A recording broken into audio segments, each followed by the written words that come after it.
Hello wrestling fans. I know it's been a little while since I've done a video. I've been covering a lot via the podcast that we have at Sportskeeda. I've been doing a lot on Twitter covering the WWE releases and everything there. There's been a lot happening as regards the first quarter conference call as well. But I thought I'd step aside from that for a little bit, give you some news and information that I've been getting over that time that doesn't quite relate to that. Hopefully you'll find it interesting. To start with, I've mentioned this before, but this is still quite big information. So the whistleblower who went to the Orange County Board of County Commissioners and said that the WWE was forcing them to work. I've been doing research into this as much as possible, and while I in no way have a name and I in no way know exactly who the whistleblower is, I have been told by several reliable sources that this is a WWE employee who has legitimate concerns about their job, but they are not wrestling talent. As we know from all the information that's come out, several hundred people have been let go in the recent calls, most of them backstage, people on the creative team, people on production. So it's hard to keep track of everyone, and obviously when all your friends and colleagues are being let go, I think it's fair to say that you have fears as to the safety of your job. So while I don't have any further information as to who the whistleblower is beyond that information, I do think it's important information that they do work for the WWE and they do have legitimate fears. Next, going to SmackDown in the Triple H celebration. Apparently the WWE are very, very happy that this anniversary fell at such a convenient time, because particularly on SmackDown they are struggling a little bit to fill time and make compelling storylines. It's why we've seen so many more segments recently for the women's tag team titles, which have sort of been carrying it quite a bit, and I can't say I'm unhappy about it. There are certain people who are missing. We obviously didn't see Sami Zayn, I'll reference that later, but they are struggling to fill a few time slots. They obviously don't have John Cena and Goldberg, who they have been using to fill time slots, so this came at a very convenient time. Further to that, the Forgotten Sons moving to SmackDown away from NXT and filling a spot on that tag division now that the Revival are gone. Apparently this is not just to fill a spot on SmackDown, but also they felt that the Forgotten Sons had done everything they could do in NXT, and much like has been done recently, you look at EC3, you look at Ty Dillinger, people of that ilk, it was a move to free up space in NXT as well as move to SmackDown. They've started well, hopefully they will continue to be used, but we'll have to see going forwards. I'll cross my fingers for them. The Usos were off TV this week, and not just to freshen up that tag division, they obviously do have some time off that they can take due to their limited date contracts. It may be because of that. There are a few people who have that stipulation and may be able to activate it soon. One of these people is Bryan, who instead of using that chose to be there to support Drew Gulak this week. A quick note also on SmackDown, Lacey Evans and Sasha Banks finally got to wrestle. It's a match they've been trying desperately to make happen for a number of months, but due to injuries to Sasha Banks and everything like that, they've been unable to do it.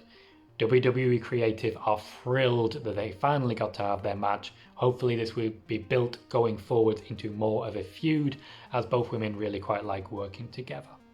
I did mention earlier on about Sami Zayn not being at SmackDown. Kevin Owens is also somewhat conspicuous by his absence. They do not, to my knowledge, have arranged time off in the same way that Randy Orton, AJ Styles have arranged time off, as well as Becky Lynch. Seth Rollins have only been there 1 week so far. These are two people who obviously by choice avoid Saudi Arabia shows. Sami Zayn originally, it was enforced on him, but he made the choice that he would not want to be there anyway. Kevin Owens also made that choice as regards Saudi Arabia, but post WrestleMania, a lot of people were given the option to take time off. Kevin Owens and Sami Zayn both took it.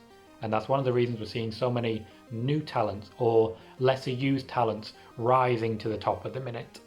Vince McMahon said in a recent conference call that one of the reasons that Raw ratings are down a little as per expectation is that they're trying to bed in a lot of new talent, and obviously with Brock Lesnar not being there at the moment, they are lacking in high number draws. This is something that the talent heard, and a lot of the talent are actually quite supportive of, because so many people are getting opportunities. You look at Apollo Crews, you look at the people in those Money in the Bank matches, and it really expands on the people who are there and the opportunities that they are getting. We're going to see that keep going for a while yet, And while people like Baron Corbin will still be featured heavily because the company have so much faith in him, Vince McMahon personally likes to see a lot of new talent this time of year. And obviously this helps cover what is a natural ratings dip. Over the next few weeks, we are going to see record low ratings. We are going to see a lot of pro wrestling journalists look at this as a shock. It's not. Every single year at this time, over the next couple of months, there are record low ratings for the WWE. It's not a surprise, it's to be expected. All Elite Wrestling have announced that they are going to start live shows again. This is something that has been discussed for quite a while at EVP level and above. This is spearheaded by Tony Khan, but a lot of the wrestlers are very eager to get back to work. In addition to this, AEW is hopeful that they can open their doors and show a lot of previously released wrestlers that they are interested in. The business is still going, keep the fan base going, and in addition to that, they are aware that they have slipped below NXT over the last few weeks in the ratings. This week they clawed that back, made a significant increase. They are hoping to get that back. While there isn't really concern as to low ratings for AEW, they're very happy with the ratings they have. A lot of people are quite happily able to say that they have been consistently beating NXT. There are definitely some competitive voices in that locker room. That's it for wrestling news at the moment. Some personal news. I've mentioned previously that I've been hoping to get more interviews. This is something that you will start to see coming in the next few weeks.